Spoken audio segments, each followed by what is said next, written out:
Hi everyone, welcome to the Book Nook. Today I'm going to be reading The Kissing Hand by Audrey Penn.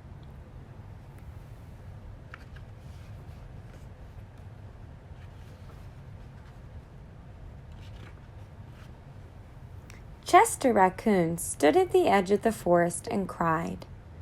"I don't want to go to school," he told his mother. "I want to stay home with you. I want to play with my friends and play with my toys and read my books and swing on my swing.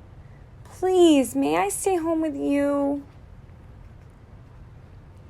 Mrs. Raccoon took Chester by the hand and nuzzled him on the ear. "Sometimes we all have to do things we don't want to do," she told him gently, "even if they seem strange and scary at first. But you will love school once you start. You'll make new friends and play with new toys, read new books, and swing on new swings. Besides," she added, "I know a wonderful secret that'll make your nights at school seem as warm and cozy as your days at home." Chester wiped away his tears and looked interested. "A secret? What kind of secret?" "A very old secret," said Mrs. Raccoon. "I learned it from my mother, and she learned it from hers. It's called the kissing hand." "The kissing hand?" asked Chester. "What's that?" "I'll show you." Mrs. Raccoon took Chester's left hand and spread open his tiny fingers into a fan. Leaning forward, she kissed Chester right in the middle of his palm. Chester felt his mother's kiss rush from his hand, up his arm, into his heart. Even his silky black mask tingled with a special warmth.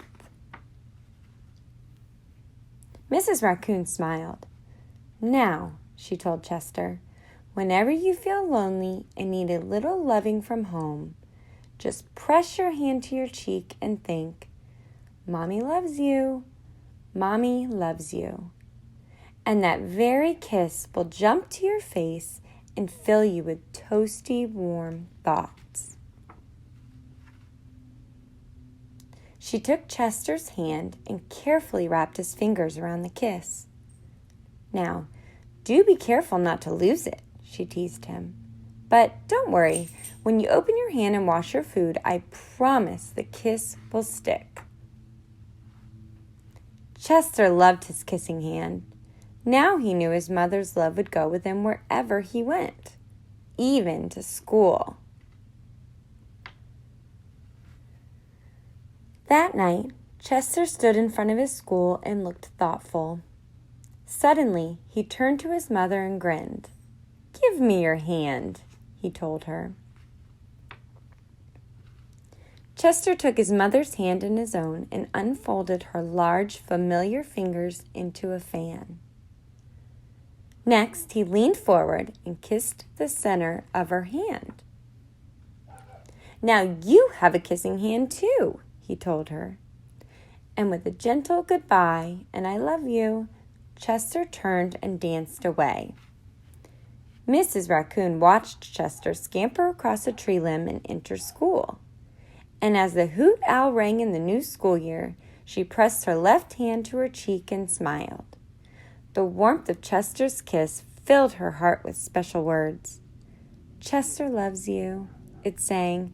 "Chester loves you."